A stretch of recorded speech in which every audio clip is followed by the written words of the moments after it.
Okay, at 3.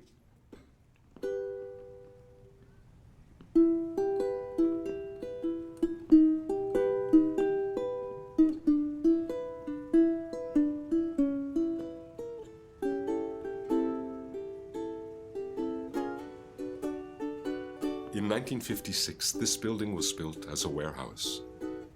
Its vast spaces would soon see the dawn of the Canadian Broadcasting Corporation's new television era.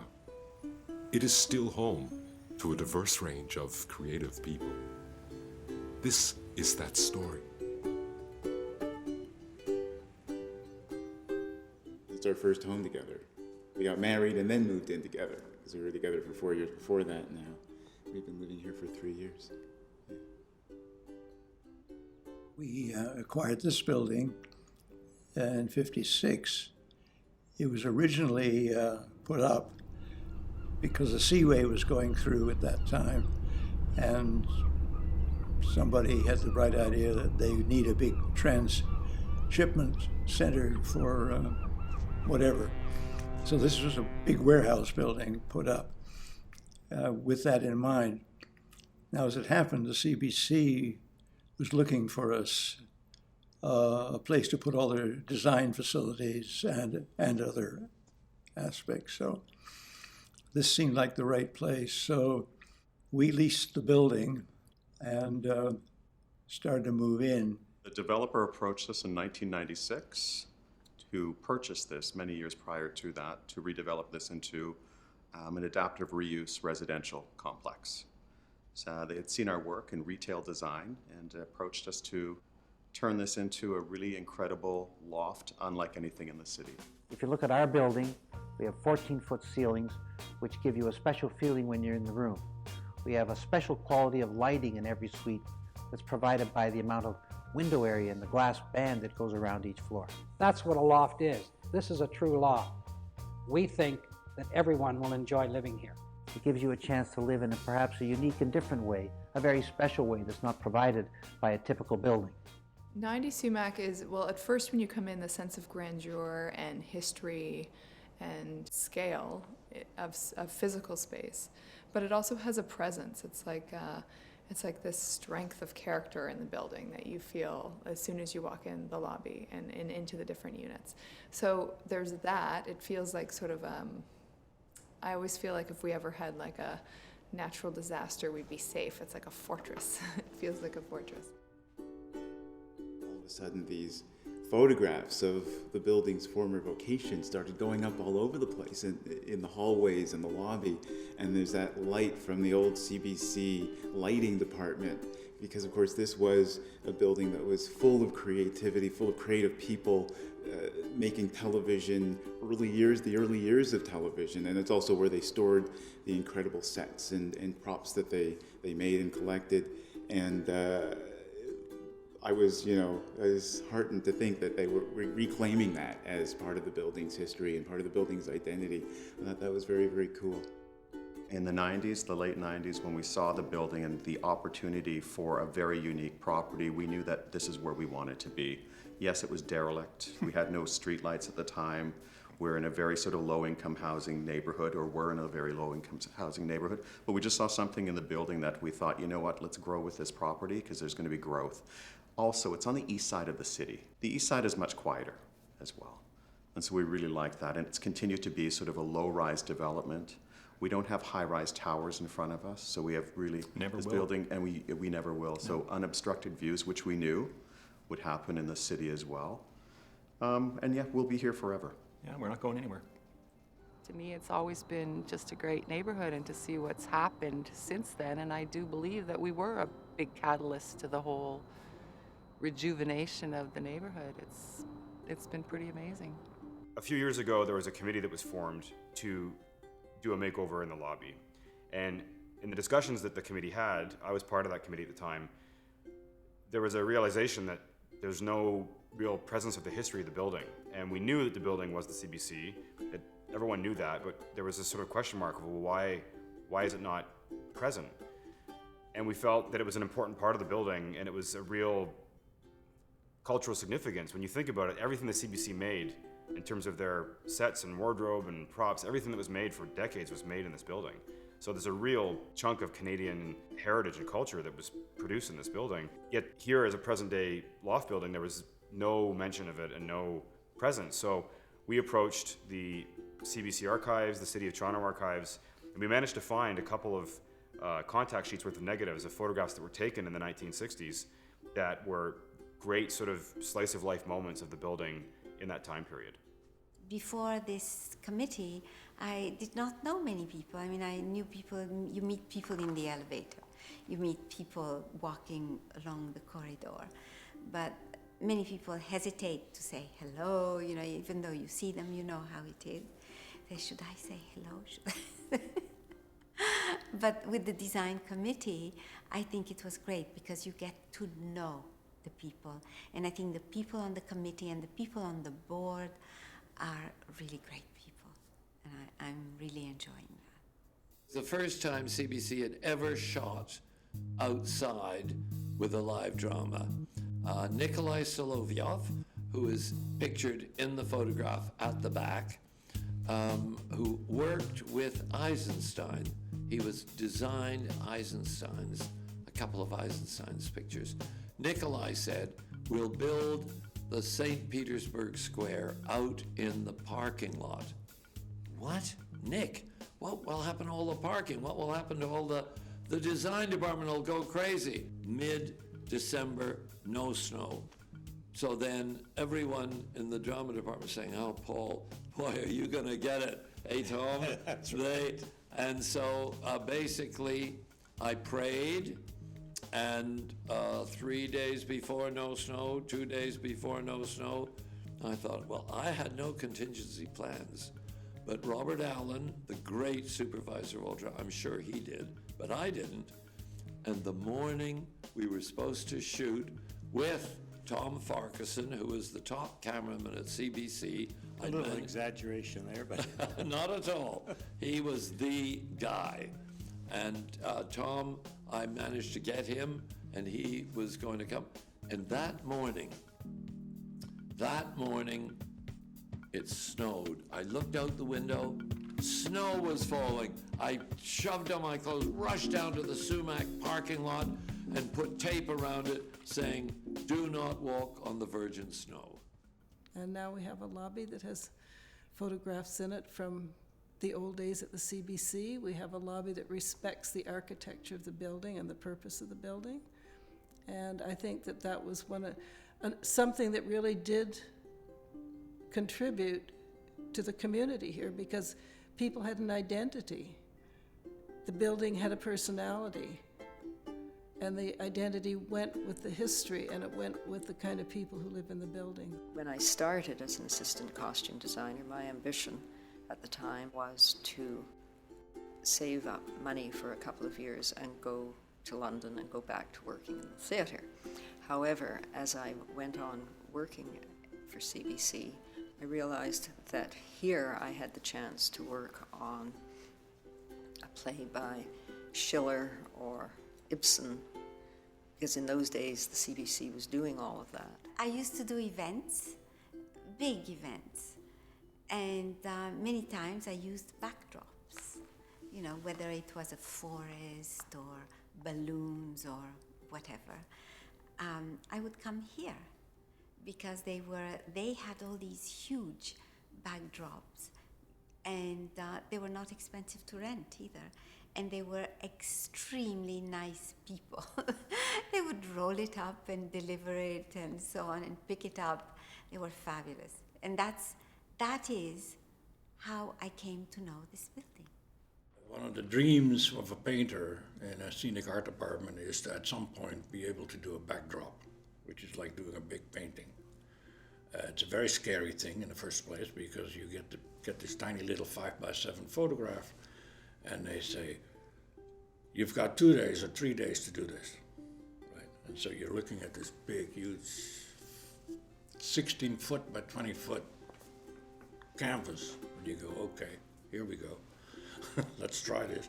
But it was exciting to be able to do that, and that's one of my best memories, to be able to actually complete one of those. It was a place to learn and grow. And I think everybody in the CBC in those years had that opportunity. They could do all sorts of things that they perhaps didn't think of when they started. One of my earliest memories of the building was when I first started in the film business, like 25 years ago. I came here as a PA to pick up props from the props department, back when it was here. And so I knew then, and I was always aware early on of the building's energy, and kind of it was this sort of hubbub headquarters of all kinds of different crafts and comings and goings. I didn't know then, and how would I have known that I'd end up living here many, many years later. But having a sense of that then, and I feel pretty fortunate that I was able to glimpse that, I sort of still feel that there is that sort of spirit still in the building, having seen it a little bit and knowing what was going on, which I think is sort of what made it such a great privilege and honor to be part of the process of bringing that history back to the building, because I sort of felt connected to it because I was in the film business at the time, that it felt really special and right that now we were bringing it back to the building, and knowing we were going to add a piece of permanent history to the building that will never go away, because it is something that it's the past, it's the history of the building. You can't take that away. I was in the graphic department as that cameraman role for about 2 years, and then the unions started to come in, and I had filled in as an artist. I had made my own animation films at home. I did years before with a camera and so on as an artist, and I had samples of puppet animation and all that. So at one point, David Mackay, the supervisor of graphics, he said, look, the unions, IATSE is an American union, and they want all the camera people to join that union. And all the designers, there's a Canadian union starting CUPE, C-U-P, Canadian Union Public Employees. And he said, you have a choice. Do you want to continue as animation cameraman or as a designer? So I decided to switch and join the union and become a full-time designer, which I was for the next 30 some odd years in 90, good old 90s Sumach, you see. I was just graduating from college, or in college studying music in Winnipeg, and had the opportunity to audition for a television program, live performing music. Hymn Sing it was called, ran for a long time, about 32 years I think. And I actually grew up watching this show, funny enough. And I got a job, performed 2 years for the CBC, worked for the CBC for 2 years. So when I found out at some point that this building was actually a CBC building, a production building where music and dance, theater, film, all venues of creativity happened right in this building. For our national, broadcaster, CBC, which I really am a fan of, a big supporter of Canadian broadcasting, and it just made everything a little more special. Yeah. It doesn't feel like a condo. It feels like a neighborhood. I don't know how else to explain it. Every other condo I've been in feels like a building that's pretty anonymous. But this really feels like its own neighborhood, within a neighborhood, of course, as well. I think part of it is the building itself, the physicality of it. And you can see the scars from its days as a warehouse on the floor. To me, I don't know why, but that really changes the way the building feels, as opposed to most of the condos, 99% of the condos downtown, which were purpose-built as condos, and they feel that way.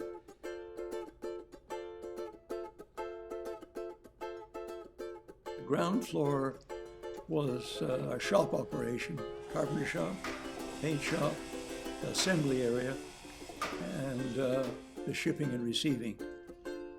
The second floor was the design administration offices, our reference library, mainly a picture collection, and graphic design, and costume design, and set design.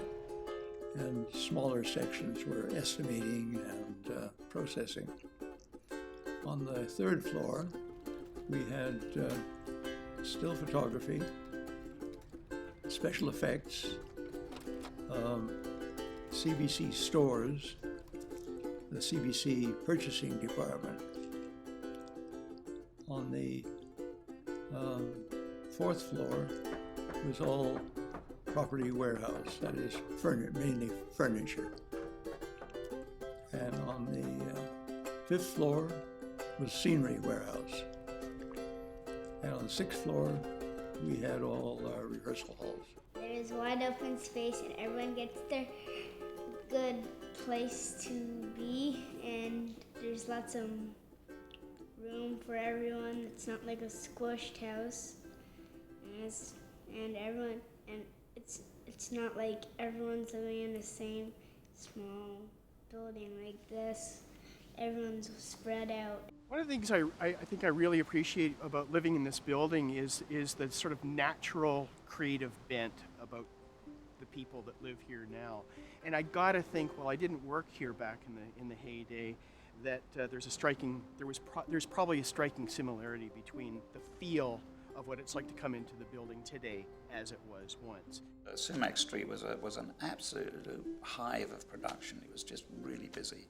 And in the design department, in the main reception area, was a huge, large production chart on the wall. And it had all the shows, film dramas, news sets, and variety. And the head of design was kind of busy trying to fit in, to find designers that could work on these shows, and it was a bit of a nightmare of juggling, because us designers would come up and say, I don't want to work on that one, I want to do this one, can't you get me on this one? That was amazing. We'd all be viewing this board every morning to see what was coming up. In the city of Toronto in general, I think, can be very cold in terms of, other condo buildings and just running into strangers and making small talk. It doesn't have sometimes the qualities of a small town that you would like it to have. Even New York seems friendlier than the city of Toronto sometimes. But Sumach is a special place because it does have that friendliness. It does have that, you feel like you can call on a neighbor if you need help, or you're actually interested in asking how their day was when you see them in the lobby. It's nice. It's wonderful to walk in the front door when you come home from work and somebody's little kid comes and pushes the button to let you in and gives you a hug at the end of the day. Those are special moments. I got to know a lot of people that lived here a long, long time, and even if it's not kids, it's walking in the front door and somebody saying, hi Karen, welcome home, how was your day? And knowing everybody by name, and I think that's pretty special. There's glass boxes everywhere, they all look the same, and you come in this building and there's nothing else like it in the city. It's just a great place. I don't feel like I'm in a condo. I think these residences are unique in that they are lifelong living spaces. They're not like the transient type feel that you get from typical condos. It's one of those buildings that it'll change, but bones will never change. It's, I think the people that it attracts will never change. It attracts very interesting, artistic, creative individuals. So many people know who Cooper is because they saw me when I was pregnant. And we had neighbors that left us little baby gifts on the door without any provocation. We'd just come home, there's a nice little baby gift on the door. Nick and his wife gave us something. So it was very much a community, I think, that you wouldn't expect. I love the people, and so nice to me, like my second home here. People so friendly to me. Also, I have a good friends here. I make good relationship with some people. I think people watch out for each other in general. I think when we need to come together, people have really done a great job at that. Whether it's for a work item that has to be taken care of in the building, like painting the garage, for example, or just getting together to have parties on the rooftop, which we do every summer. It's great.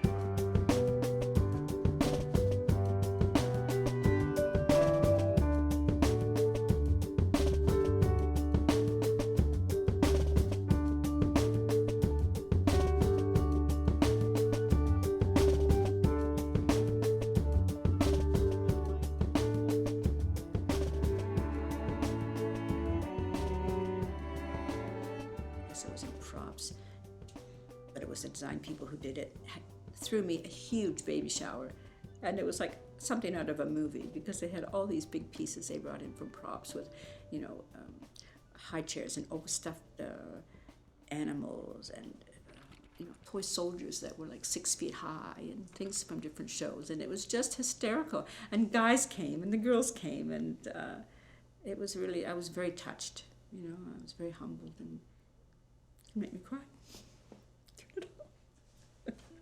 There's a fairly good percentage of the people that live here have been here since day one, since the building was converted. And I think that sort of adds a sense of home, because people aren't coming and going that much. Yeah, there's units that sell every so often, but not that much. There's a real core group of people that have been here for a long time. And if they're not original, they've been here for almost the whole time. And they have no plans of going anywhere. They're here for the long haul. And I think when there's that kind of solid base of people that stay in one place, I think that affects the entire vibe of the whole place. It's more like home. It's not so much a revolving door of people coming and going that you don't know. You might see them and then they disappear. They're people that you know, and they're here. And if they do leave, it's a big deal. There's a party to say goodbye to them. You don't see that everywhere else. Lately, unfortunately, it's been a lot of funerals. We get together for funerals because a lot of them are passing on. But just the talent and the energy, everybody was so keen, and they worked so hard, and it was fun, It wasn't like working.